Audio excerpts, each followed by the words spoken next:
ഏകദേശം ഒരു 120-130 വർഷത്തിനുള്ളിലാണ് ഇന്ന് ഇന്ത്യയിൽ പെന്തക്കുസ്ത സഭ വരുന്നത്. അതിന് മുന്നോടിയായിട്ട് കത്തോലിക്ക സഭയും നമ്മൾ കാണുന്ന ഓർത്തഡോക്സ് പരമ്പരാഗതമായിട്ടുള്ള പല ക്രിസ്ത്യൻ സഭാ വിഭാഗങ്ങളും കേരളത്തിൽ ഉണ്ടായിരുന്നുവെങ്കിലും അതിൻ്റെ ഭാഗമായ സീറോ മലബാർ തൊട്ടുള്ള ഓരോ സഭകളും വ്യവസ്ഥാപിത സഭകൾ കേരളത്തിലും ഇന്ത്യയിലും നിലകൊണ്ടിരുന്നു. അത് വിശ്വസിക്കപ്പെടുന്നത് AD 52 തോമാസ് ലീഹ വന്ന് കാലം തൊട്ട് 2000-ഓളം വർഷങ്ങളോളം ഇന്ത്യയിൽ ഒരു പക്ഷേ BJPയുടെ മുൻ പ്രധാനമന്ത്രിയായിരുന്ന AB വാജ്പേയിയുടെ ഭാഷയിൽ പറഞ്ഞാൽ യൂറോപ്പിൽ സഭ തുടങ്ങുന്നതിന് മുമ്പ് ഇന്ത്യയിൽ ക്രിസ്തീയ സഭ ഉണ്ട് എന്ന വാജ്പേയിയുടെ വാക്കുകൾ ആണ് ഞാൻ കടമായി എടുക്കുന്നത്. അപ്രകാരം സഭകൾ നിലകൊണ്ടിരുന്നു. എന്നാൽ പെന്തക്കോസ്ത് സഭ രൂപീകൃതമായിട്ട് ഏകദേശം ഒരു 120-130 വർഷങ്ങളെ ആകുന്നുള്ളൂ ഇന്ത്യയിൽ. മറ്റ് ഒട്ടനവധി വ്യക്തികളെക്കുറിച്ച് വ്യക്തികളെ പറ്റി പറയുന്നുണ്ട്. പെന്തക്കോസ്തുകാരായിരുന്നു കൽക്കട്ടയിലുള്ളവർ, അല്ലെങ്കിൽ കാശ്മീരിൽ അവിടെ ഇവിടെയൊക്കെ ഉണ്ടായിരുന്നു എന്ന് പറയുന്നുണ്ട്. പക്ഷേ സ്ഥാപിതമായിട്ട്, എന്നാൽ ഇന്നും അത് ഒരു കത്തോലിക്ക സഭയോ ഓർത്തഡോക്സ് അല്ലെങ്കിൽ മലങ്കര പോലെയുള്ള ഒരു സ്ഥാപിത സഭയല്ല. കുറേ പാസ്റ്റർമാർ IPC ആണ് 120-130 വർഷം മുമ്പ് ഇന്ത്യൻ പെന്തക്കോസ്റ്റൽ ചർച്ച്. അത് തുടങ്ങിയത് TS അബ്രാഹം, അതിനുശേഷം അദ്ദേഹത്തിൻ്റെ മകൻ KE അബ്രാഹം, അവിടെ നിന്ന് വത്സൻ അബ്രാഹത്തിൻ്റെ മകൻ സന്തോഷ് വരെ എത്തി നിൽക്കുകയാണ്. ഈ വത്സനങ്ങൾ ഇപ്പോൾ ഈ പുതിയ തലമുറയിൽ വത്സനങ്ങൾ നമ്മൾ വ്യക്തിപരമായിട്ട് അറിയുന്നതാണ്. അദ്ദേഹത്തിൻ്റെ ആ ഒരു ചർച്ച് എന്ന് പറയുന്നത് കാലിഫോർണിയയിൽ ഞാനിരിക്കുന്ന പ്രദേശത്ത് നിന്നും ഏകദേശം ഒരു 10 മിനിറ്റ് അപ്പുറം ഓണ്ടാരിയോ എന്ന സ്ഥലത്താണ് അദ്ദേഹത്തിൻ്റെ ഹോം ചർച്ച്. അദ്ദേഹം താമസിക്കുന്നത് റാഞ്ചോ കുക്കുമോങ്ക എന്ന് പറഞ്ഞാൽ ഇവിടെ നിന്ന് ഒരു ഏകദേശം 5 മിനിറ്റ് അപ്പുറയാണ് അദ്ദേഹത്തിൻ്റെ കുടുംബം.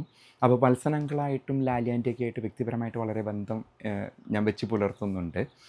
അപ്പോൾ ആ ഒരു ചർച്ച് ഇന്നും ഒരു സ്ഥാപിതമായിട്ടുള്ള ഒരു ചർച്ചല്ല. കാരണം കത്തോലിക്ക സഭ പോലെയൊന്നും അതിനുള്ളൊരു ഇന്ത്യൻ സർക്കാരിൻ്റെ ഇതൊന്നും ഇല്ല. അനുവാദമോ അതല്ലെങ്കിൽ രജിസ്ട്രേഷൻ ഒന്നുമില്ല. അവിടെ church of God and assemblies of God IPC പോലെ ചർച്ചകളാണ് പെന്തക്കോസ്ത് വിഭാഗത്തിൽ പെട്ടത്. എന്നാൽ അത് ഇന്ത്യ മുഴുവനും കത്തിപ്പടരുന്നത് വളരെയധികം വലിയൊരു തോതിലാണ് അവരുടെ വളർച്ച എന്ന് പറയുന്നത്. അതിപ്പോൾ വടക്കായാലും ഈ ഉത്തർപ്രദേശ്, രാജസ്ഥാൻ, ബീഹാർ, കൽക്കട്ട പോലെയുള്ള പ്രദേശങ്ങളിലൊക്കെ അത് കത്തിപ്പടർന്നുകൊണ്ടിരിക്കുക. ഒട്ടനവധി ബൈബിൾ കോളേജുകളും ഈ IPC തന്നെ വത്സനങ്ങളുടെ അണ്ടറിൽ തന്നെ ഒട്ടനവധി ബൈബിൾ കോളേജുകൾ, കുമ്പനാട് അതിൻ്റെ ആസ്ഥാനം. ഞാൻ പറഞ്ഞു വരുന്ന വിഷയം എന്ന് പറയുന്നത്, തെരഞ്ഞെടുപ്പ് അടുത്തു വരുന്ന കാലഘട്ടത്തിൽ ഒരു നിശബ്ദ ശക്തിയായിട്ട് ഈ പെന്തക്കോസ്ത് സഭ മാറുകയാണ്. ഒരു സംഘടിതമായ വോട്ട് ബാങ്ക്, ഏകദേശം വടക്കൻ കേരളത്തിൽ കാണുന്ന പോലെയുള്ള ഇസ്ലാമിക വോട്ടിനെ ചെറുത്ത് നിൽക്കാവുന്ന രീതിയിലുള്ള ഒരു സംഘടിത വോട്ട് ബാങ്കാണ് പെന്തക്കോസ്ത് വിഭാഗം. അവരുടെ വോട്ട് എന്ന് പറയുന്നത് ഏകദേശം 25 ലക്ഷം. ഓരോ മണ്ഡലത്തിലും വിധി നിർണ്ണയിക്കാവുന്ന രീതിയിലുള്ള വോട്ട് പെന്തക്കോസ്ത് വിഭാഗത്തിനുണ്ട്. എന്നാൽ അത് വെച്ച് മുതലെടുത്ത് തുടങ്ങിയിട്ടില്ല. ഒരു പക്ഷേ കാലക്രമേണ ഇപ്പോൾ അമേരിക്കൻ രാഷ്ട്രീയ സാഹചര്യത്തിൽ ആ ഒരു പ്രൊട്ടസ്റ്റൻ്റ് പെന്തക്കോസ്ത് വിഭാഗമാണ് ഇവിടുത്തെ രാഷ്ട്രീയ കൺസർവേറ്റീവ് റിപ്പബ്ലിക്കൻ പാർട്ടി അമേരിക്കയുടെ അതേ രീതിയിലേക്ക് കേരളമോ അല്ലെങ്കിൽ ഇന്ത്യയോ മാറുന്ന സ്ഥിതിയിലേക്കൊന്നും അങ്ങനെ രാഷ്ട്രീയ സ്വാധീനമില്ല. എന്നിരുന്നാൽ കൂടി അവരെ ഒരു നിർണായക ശക്തിയായിട്ട് പല രാഷ്ട്രീയക്കാരും കാണുന്നുണ്ട്. പല രാഷ്ട്രീയക്കാരും അവരുടെ കുടുംബാംഗങ്ങൾ രഹസ്യമായിട്ട് ഈ വിഭാഗത്തിലുള്ളവർ ആണ് എന്നുള്ളതാണ് അതിൻ്റെ വാസ്തവം. അതൊക്കെ വ്യക്തിപരമായ കാര്യങ്ങൾ, അവരുടെ വിശ്വാസ പ്രമാണങ്ങൾ. ഇതിൽ പെന്തക്കോസ്ത് വിഭാഗം ഇന്ന് കേരളത്തിൽ അനുകൂലിക്കുന്ന വിഭാഗം, അവർ സംഘടിതമായിട്ട് ആ വോട്ട് ലഭിക്കാൻ പോകുന്നത് ഇടതുപക്ഷത്തിനാണ്, പ്രത്യേകിച്ച് CPM. അതിനൊരു കാരണം, അതിൻ്റെ ഒരു അവസാന കാരണം അവർ നായന്മാർ മുതലുള്ള കാലഘട്ടങ്ങളിലൊക്കെ ഓരോ പരിപാടികളും മറ്റ് വലിയ ആൾക്കാരെയൊക്കെ കൊണ്ടുവന്ന് ഇവിടെ പ്രവർത്തിക്കാനൊക്കെ പെന്തക്കോസ്ത് സഭയ്ക്ക് അനുവാദങ്ങളും അതിന് നിയമസഭ പരിരക്ഷയും എല്ലാം കൊടുത്തു വന്നത് ഇടതുപക്ഷമാണ്. നായന്മാർ മുതൽ അത് നമുക്ക് വിസിബിളായിട്ട് അവസാനം ശ്രീമാൻ പിണറായി വിജയൻ മുഖ്യമന്ത്രി അവർക്ക് ഒരു ക്രിസ്തീയ സഭ എന്ന ഒരു സ്ഥാനം കൊടുത്തിരിക്കുകയാണ്.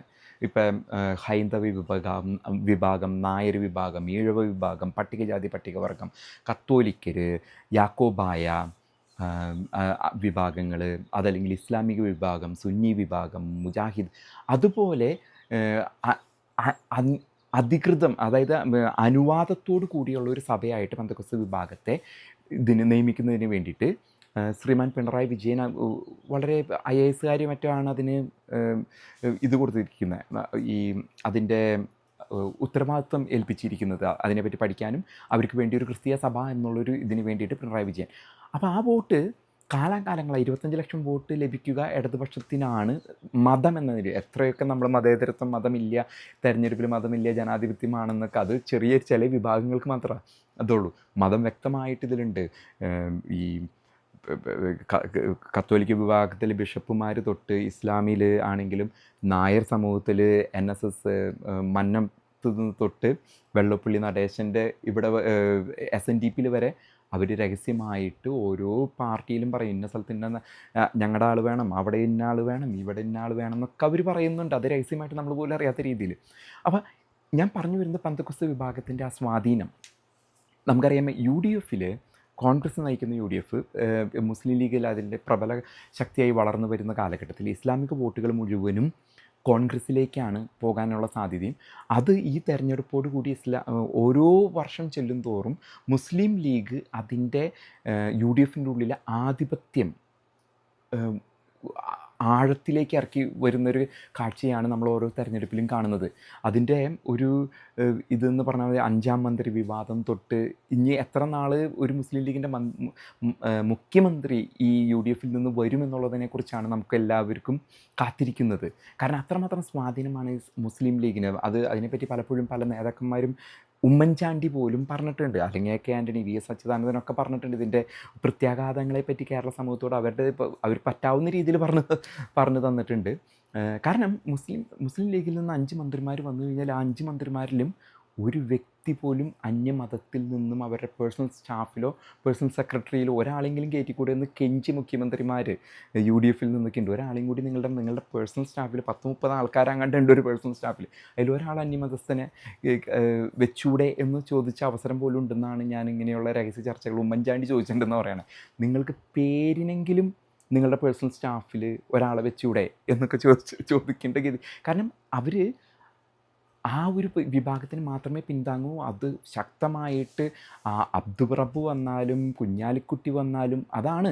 ഒപ്പം തന്നെ കേരള സമൂഹത്തിൽ ഒട്ടനവധി മറ്റുള്ളവർക്ക് അർഹതപ്പെട്ടത് എല്ലാം സംഘടിതമായി വാങ്ങിയെടുക്കുന്നതിന് AK ആൻ്റണിയുടെ ഭാഷയിൽ അവർ സംഘടിതമായി എന്നെ നേരിടുന്നു, പൈശാചികമായിട്ട് ന്യൂനപക്ഷങ്ങൾ വില പേശുന്നതിൻ്റെ അടുത്തു നിന്നൊക്കെ മാറാട് കലാപത്തിൻ്റെ കാലത്ത് പറഞ്ഞ മാതിരിയൊക്കെ ഈ ഇസ്ലാമിക സംഘടിതമായ ശക്തിക്കെതിരെ നിൽക്കാവുന്ന ഒരു ചെറിയ നിശബ്ദ ശക്തിയാണ് പെന്തക്കോസ്ത് വിഭാഗം. ആ വിഭാഗം ഇടതുപക്ഷം പല കാലങ്ങളിൽ VS അച്യുതാനന്ദനും പോപ്പുലർ ഫ്രണ്ടിനെതിരെ, ലവ് ജിഹാദിനെതിരെയൊക്കെ വാക്കുയർത്തിയ ആൾക്കാരാണ്. അത് ഈഴവൻ്റെ പാർട്ടിയാണ് ഇടതുപക്ഷം എന്ന് പറയുന്നത്. അവിടെ പലപ്പോഴും ഇസ്ലാമിൻ്റെ വോട്ട് കിട്ടും. കാരണം ഇവർ വരുന്നത് വടക്കൻ മേഖലയിൽ നിന്നാണ്. അപ്പോൾ പല കമ്മ്യൂണിസ്റ്റുകാർക്കും ഇസ്ലാമിൻ്റെ വോട്ടിൽ ഭിന്നിപ്പ് ഉണ്ടായിക്കഴിഞ്ഞാൽ അവരിൽ നിന്ന് കിട്ടുന്നത് വാങ്ങിയെടുക്കാം എന്നുള്ളൊരു വിചാരം ഇടതുപക്ഷത്തിനുള്ളത് കൊണ്ട് അവർക്ക് ശക്തമായി നേരിടാൻ പറ്റില്ല. എന്നാൽ കാലാകാലങ്ങളായിട്ട് അവരുടെ വലിയ പ്രവാചകരൊക്കെ നിന്ദിച്ച നേതാവ് പോലുമാണ് പിണറായി വിജയൻ. അത് ഞാൻ ഈ വേളയിൽ എടുത്ത് പറയാൻ ഉദ്ദേശിക്കുന്നില്ല. അപ്പോൾ അതിൻ്റെ ആ ഒരു സംഘടനാ ശക്തി ഓരോ മണ്ഡലത്തിലും ഒരു 10,000 വോട്ട് വെച്ച് മാറ്റങ്ങൾ വരുത്തി കഴിഞ്ഞാൽ പെന്തക്കോസ്ത് സഭ പ്രത്യേകിച്ച് തെക്കും അവർക്ക് സ്വാധീനമുണ്ട്. വടക്കോട്ട് കയറി ചെല്ലുമ്പോൾ കാസർഗോഡ്, കണ്ണൂർ മേഖലകളിലെല്ലാം അവർക്ക് ഭയങ്കരമായിട്ടുള്ള സ്വാധീനമുണ്ട്. അപ്പോൾ ആ ഒരു മണ്ഡലങ്ങളിൽ ഉണ്ടാകുന്ന മാറ്റം 25 ലക്ഷം വോട്ട് ഇതാണ്. ഇപ്പോൾ പറഞ്ഞു കേൾക്കുന്നിടത്തോളം ഇവിടെ പോലും നമ്മളുടെ ശബരിമല ഇരിക്കുന്ന മണ്ഡലത്തിൽ പോലും BJP അവിടെ വെച്ചിരിക്കുന്നത് ചർച്ച് ഓഫ് ഗോഡിൻ്റെ ഒരു വ്യക്തിനെയാണ് BJPയുടെ സ്ഥാനാർത്ഥിയാക്കി വെച്ചിരിക്കുന്നത്. അപ്പോൾ വീണ്ടും നമ്മൾ ഈ പെന്തക്കോസ്ത് വിഭാഗത്തിൻ്റെ ആ ഒരു സംഘടനാ ശക്തിയിലേക്ക് അവർ പല IPC ഉണ്ട്, ചർച്ച് ഓഫ് ഗോഡ് ഉണ്ട്, assemblies of God, Sharon ministries, അങ്ങനെ ഒട്ടനവധി ഇതുണ്ട്. പക്ഷേ സംഘടിതമായിട്ട് ഇവർ ഒരിക്കലും ഇസ്ലാമിന് വഴങ്ങി കൊടുക്കരുത്, വീഴരുത് എന്നുള്ളൊരു ഇതിലേക്ക് മുന്നോട്ട് പോകുന്ന ഒരു ശക്തിയാണ് പെന്തക്കോസ്ത് വിഭാഗം. അതിന് ശക്തമായിട്ടുള്ള രാഷ്ട്രീയ മാനങ്ങളുണ്ട്. ഒപ്പം തന്നെ അവർക്ക് BJPയിലേക്ക് പോകണം എന്നൊരു വിഭാഗത്തിന് ആഗ്രഹം ഉണ്ടെങ്കിലും BJPയോട് ചേർന്ന് കഴിഞ്ഞാൽ പിന്നീട് അവർക്ക് അതിൽ നിന്നും പോലും അക്രമം ഏറ്റുവാങ്ങേണ്ടി വരുമോ എന്നുള്ളൊരു ആശങ്കയും പന്തക്കുസ്ത വിഭാഗങ്ങൾക്കുള്ളിലുണ്ട്. അപ്പോൾ ഈ ഇലക്ഷന് ശക്തമായിട്ടും അവർ ഇതിനോടൊപ്പം ചേരാനാണ് സാധ്യത. സംഘടിതമായിട്ടുള്ള ആ വോട്ട് ഇടതുപക്ഷ വിഭാഗത്തിന് ലഭിക്കും എന്നുള്ളതാണ് രാഷ്ട്രീയ കേന്ദ്രങ്ങളിൽ നിന്നും വരുന്ന ഇത്. അപ്പോൾ രാഷ്ട്രീയം നമുക്ക് ഇനിയും കൂടുതലായിട്ട് ഈ ഇലക്ഷന് വരുന്ന മുമ്പ് 10-20 ദിവസം നമുക്ക് വിശകലനം ചെയ്യാം. അപ്പോൾ ഇന്നത്തെ വിഷയം എന്ന് പറയുന്നത് പന്തക്കുസ്ത വിഭാഗം എന്നുള്ളതാണ്.